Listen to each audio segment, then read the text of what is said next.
चलिए देखते हैं क्वेश्चन नंबर 3 हमारा क्या है। क्वेश्चन नंबर 3 है, जांच द्वारा सुनिश्चित कीजिए कि के ई स्क्वायर बट्टा में G M E M P बीमाहीन है। भौतिक नियतांकों की सारणी देखकर इस अनुपात का मान ज्ञात कीजिए। यह अनुपात क्या बताता है? तो देखिए इस प्रश्न में 3 प्रश्न पूछे गए हैं। पहला प्रश्न ये है कि आपको जांच करके दिखाना है, प्रूफ करके दिखाना है, चेक करके दिखाना है कि के ई स्क्वायर बट्टा में G M E M P बीमाहीन है। किसी भी राशि, किसी भी सूत्र का अगर हमें बीमाहीन सिद्ध करने के लिए पूछ दिया जाए तो उस बीमाहीन सिद्ध करने के लिए हमें ये सिद्ध करना पड़ेगा कि उसका कोई भी मात्रक है ही नहीं। अगर जिस भी सूत्र का कोई मात्रक नहीं होता है उसकी बीमा कोई भी नहीं होती, अतः वह बीमाहीन होती है। ठीक है, तो हमें इस के ई स्क्वायर बटा में G M E M P को सर्वप्रथम हमें बीमाहीन सिद्ध करना है। उसके बाद दूसरा प्रश्न पूछा गया, भौतिक नियतांकों की सारणी देखकर इस अनुपात का मान ज्ञात कीजिए। ठीक है, इसके अनुपात का मान ज्ञात करना है। तीसरा प्रश्न, यह अनुपात क्या बताता है? पहले प्रश्न की तरफ देखते हैं। हमारा जो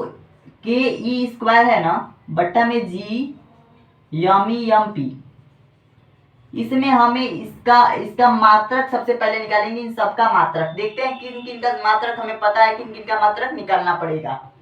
तो देखिए के है ना, के एक कांस्टेंट नियतांक है।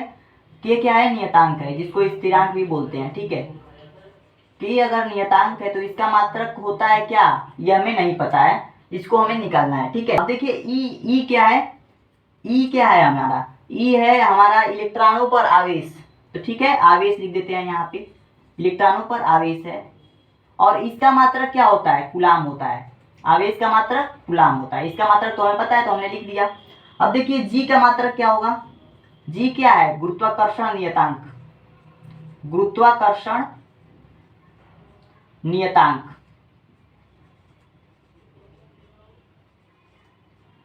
गुरुत्वाकर्षण नियतांक है, इसका भी मात्रक हमें नहीं पता है। ठीक है, अब देखिए यमी, यमी क्या है? यमी है मास ऑफ इलेक्ट्रॉन, इलेक्ट्रॉन का द्रव्यमान। ठीक है, इलेक्ट्रॉन का द्रव्यमान है। तो इलेक्ट्रॉन के द्रव्यमान का जो हमारा मात्रक होता है ना, इसका होता है केजी। ठीक है, किलोग्राम। अब देखिए एमपी, मास ऑफ प्रोटॉन, यानी कि प्रोटॉन का मात्रक, प्रोटॉन का द्रव्यमान, प्रोटॉन का द्रव्यमान, प्रोटॉन का द्रव्यमान क्या होगा? ये भी केजी होगा। ठीक है, तो इस प्रकार से इन सब का मात्रक हमें पता है, जी और के का मात्रक हमें नहीं पता है। तो सबसे पहले हम के का मात्रक निकालते हैं। देखिए कैसे निकलेगा के का मात्रक। के का मात्रक निकालेंगे। देखिए हमको पता है कि F बराबर के Q1 Q2 by are square होता है।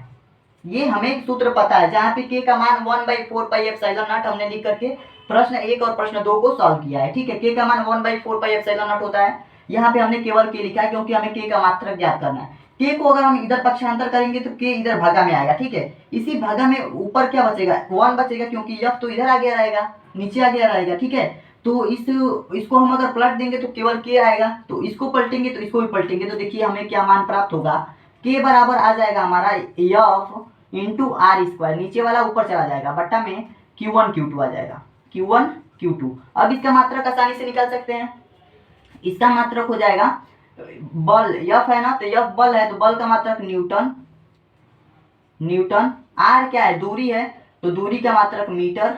अब मीटर स्क्वायर है तो स्क्वायर लिख देंगे। अब बट्टा है तो प्रति लगा दिए। और Q1 Q2 क्या है? यह भी कुलाम है, यह भी आवेश है, यह भी आवेश है, तो यह भी कुलाम, यह भी कुलाम। क्या हो जाएगा हमारा? कुलाम का स्क्वायर। इसका भी मात्रक कुलाम, इसका भी मात्रक कुलाम, दोनों का मात्रक कुलाम है तो कुलाम स्क्वायर हो जाएगा। यानी कि न्यूटन मीटर स्क्वायर प्रति कुलाम स्क्वायर। के का मात्रक निकल गया। अब जी का मात्रक निकालते हैं। देखिए क्या होगा जी का मात्रक। देखिए एक बल का जो फॉर्मूला होता है वो इस प्रकार से होता है, F बराबर जी m1 m2 by are square. ठीक है, अब इसको अगर हम F को इधर पक्षांतर करेंगे और जी को इधर पक्षांतर करेंगे, इस जी को इधर पक्षांतर करेंगे क्योंकि हमें जी का मात्रक ज्ञात करना है, तो F इधर आ जाएगा, आर स्क्वायर में इसको पलट देंगे उसी प्रकार से जिस प्रकार हमने इधर किया था। तो जी बराबर हमें क्या निकल जाएगा? F इंटू आर स्क्वायर बट्टा में m1 m2। ठीक है, इसका मात्रक अब हम आसानी से निकाल सकते हैं। मात्रक देखिए बल F है ना, F बल है ना, तो बल का मात्रक न्यूटन, न्यूटन। आर स्क्वायर दूरी है इंटू मीटर स्क्वायर। ठीक है, बट्टा में है तो प्रति लगा देंगे। m1 m2 क्या है हमारा? m1 द्रव्यमान है, ये m2 भी द्रव्यमान है। द्रव्यमान का मात्रक kg होता है, तो kg क्या हो जाएगा, kg स्क्वायर यानी किग्रा स्क्वायर, किलोग्राम स्क्वायर, ठीक है, किग्रा स्क्वायर। इस प्रकार से इसका भी मात्रक निकल गया और इसका भी मात्रक निकल गया। तो k का मात्रक हमारा आ गया न्यूटन मीटर स्क्वायर प्रति कूलम स्क्वायर और g का मात्रक आ गया न्यूटन मीटर स्क्वायर प्रति किग्रा स्क्वायर, ठीक है। ये चीज आप नोट कर लीजिए। इसके बाद से हम बताते हैं कि यह बीमाहीन क्यों है। इतना चीज हो गया, नोट कर लीजिए अच्छे से। स्क्रीनशॉट करना है तो स्क्रीनशॉट कर लीजिए, इसके आगे अभी और सॉल्व करना है, ठीक है। जगह नहीं है इसलिए हमने इसे इरेज करना पड़ेगा, ठीक है। तो इसे हम इरेज कर देते हैं। यहाँ पे आपको याद रखना है हमने के का मात्रक क्या निकाला है और जी का मात्रक क्या निकाला है, ये आपको याद रखना है, ठीक है। तो देखिए यहाँ पे जो जी का मात्रक निकला है, यहाँ पे इसको हम मिटा करके यहाँ पे जी का मात्रक लिख देते हैं ताकि आपको भूले नहीं, और के का मात्रक लिख देते हैं, ठीक है। देखिए जी का मात्रक निकला है न्यूटन मीटर स्क्वायर प्रति किग्रा स्क्वायर, ठीक है। और के का मात्रक निकला है न्यूटन मीटर स्क्वायर प्रति कूलम स्क्वायर, ठीक है। ये मात्रक हमने अभी निकाल करके आपको दिखाया है। अब देखिए हम बात करते हैं कि इसको हम बीमाहीन कैसे सिद्ध करेंगे, यानी कि हमें मात्रकहीन सिद्ध करना पड़ेगा, उसके बाद ही तो बीमाहीन हम कह सकते हैं। देखिए के का मात्रक हमने निकाला है न्यूटन मीटर स्क्वायर, इसका मात्रक लिखेंगे न्यूटन मीटर स्क्वायर प्रति कूलम स्क्वायर, यानी कि बट्टा में लिख सकते हैं इसको कूलम स्क्वायर, कूलम स्क्वायर, ठीक है। और यहाँ पे गुणा है, के और ई के बीच में क्या संबंध है, गुणा का, तो गुणा लिख दिया ई स्क्वायर, ई का मात्रक क्या है कूलम, ठीक है। तो कूलम का स्क्वायर लिख देंगे यहाँ पे कूलम स्क्वायर, ठीक है। अब देखिए इसके बट्टा में है जी, जी का मात्रक हमने निकाला न्यूटन मीटर स्क्वायर प्रति किग्रा स्क्वायर, तो newton metre square, newton metre square, इसके बट्टा में है क्या किग्रा स्क्वायर, तो किग्रा स्क्वायर लिख देंगे, किग्रा स्क्वायर। गुणे में देखिए यहाँ पे एम ई और एम पी का मान क्या होगा, जी का मात्रक, सॉरी मान कह रहा है, वहां पे मात्रक कहिएगा। जी का जो मात्रक है यहाँ पे न्यूटन मीटर स्क्वायर प्रति किग्रा हो गया, किग्रा स्क्वायर।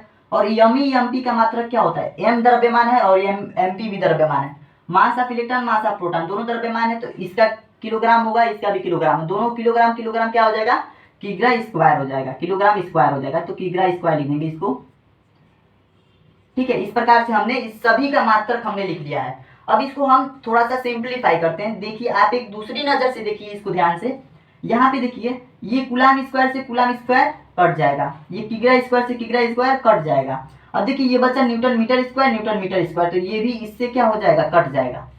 अतः हमें यहाँ पे ये निकला कि इसका जो मात्रक है ही नहीं, ठीक है। तो हम लिखेंगे अतः यह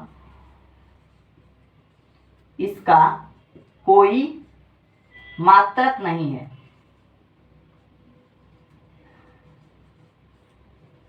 इसलिए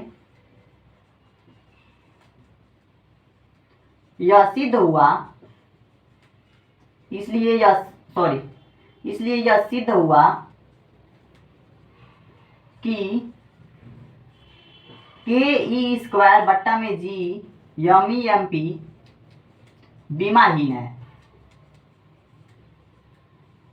बीमाहीन है, ठीक है। तो इस प्रकार से लिखेंगे, आपके पहले प्रश्न का आंसर हो गया। दूसरा प्रश्न हमारा है भौतिक नियतांकों की सारणी देकर इस अनुपात का मान ज्ञात कीजिए, तो उस अनुपात का मान निकालेंगे, हमारे इस क्वेश्चन का आंसर हो जाएगा। तो इतना आपको लिख लेना है। इतना होने के बाद से दूसरा जो प्रश्न इसमें पूछा गया अनुपात का मान निकालना, चलिए हम उसको निकाल करके देखते हैं, ठीक है। देखकर भौतिक नियतांकों की सारणी देकर मतलब कि K E square G M E M P इन सबका मान देखकर इनका अनुपात ज्ञात करना है। तो देखिए के ई स्क्वायर बटा में G M E M P दिया गया है, ठीक है। इन सभी का मान क्या होता है मैं बता देता हूँ। देखिए के नियतांक है ना, तो के का मान होता है, नियतांक है 9 × 10 के पावर 9 होता है, ठीक है। यहाँ पे ई स्क्वायर ये क्या है, चार्ज ऑन इलेक्ट्रॉन, ठीक है, चार्ज ऑन इलेक्ट्रॉन पर आवेश है, तो इलेक्ट्रॉन पर आवेश का मान होता है 1.6, 1.6 × 10 के पावर माइनस का 19, ठीक है। 1.6 × 10 टू पावर माइनस का 19 कूलम होता है, ठीक है। अब देखिए यहाँ पे जी का मान क्या है, जी एक गुरुत्वाकर्षण नियतांक है, इसका मान होता है 6.67 गुणे में 10 के पावर माइनस का 11, ठीक है। यमी मास ऑफ इलेक्ट्रॉन इसका जो मान होता है, इसका मान होता है हमारा, इसका मान होता है 9.1 गुणे 10 के पावर माइनस का 31, ठीक है। और एमपी मास ऑफ प्रोटॉन, इसका मान होता है 6.67 गुणे में 10 के पावर माइनस का 27, ठीक है। तो इस प्रकार से इन सभी मानों को रखना है। इसी यहाँ पे जो दिया गया है, ये भौतिक राशि जो दी गई है, इसी में भौतिक सारणियों से इसका मान रखना है। इन सभी का मान हमने यहाँ पे लिखा है, के का मान रख देना है 9 गुणे 10 के पावर 9 गुणे में ई का मान रख देना 1.6 into 10 to the power minus 19। यहाँ पे ई का स्क्वायर है तो इसका स्क्वायर कर देना है, बट्टा में जी का मान है 6.67 गुणे में 10 के पावर माइनस 11, और यमी का मान मास ऑफ इलेक्ट्रॉन 9.1 गुणे 10 के पावर माइनस का 31 गुणे में एमपी का मान 6.67 गुणे में 10 के पावर माइनस का 27। इन सभी मानों को रख देना और इसे हल कर लेना। देखिए थोड़ा सा स्टेप मैं बता देता हूँ, बाकी आप लोग स्वयं घर पे कर सकते हैं। अब देखिए 9 गुणे 10 के पावर 9, ठीक है, 10 के पावर 9 लिख देता हूँ, गुणे में 1.6 का स्क्वायर करेंगे तो इसका स्क्वायर करेंगे तो ये आ जाएगा लगभग 2.46 के बराबर, ठीक है। गुणे में 10 के पावर हो जाएगा 19 गुना 38, माइनस का 38 हो जाएगा, बट्टा में इसके बट्टा में करेंगे तो 6.67 गुणे में ये 9.1 रख देंगे इधर, गुणे में इस 6.67 को फिर यहाँ पे ला देंगे, और गुणे में इस 10 के पावर इन सभी घातों को जोड़ देंगे, माइनस का 11 धन माइनस का 31 धन माइनस का 27। इस प्रकार से आप घर पे बैठ करके आराम से इसको सॉल्व कीजिएगा, ठीक है। अच्छे से सॉल्व कीजिएगा, जो इसका मान निकलेगा वो आपका आंसर हो जाएगा, ठीक है। जो भी मान इसका निकलेगा वो आपका आंसर हो जाएगा। तो ये काम आपके होमवर्क के लिए है और ये काम आप घर पे आराम से कर सकते हैं, क्योंकि ऐसे ऐसे कैलकुलेशन मैंने करना सिखा दिया है आप लोगों को, ठीक है। तो इस प्रकार से इसको आपको करना है, ठीक।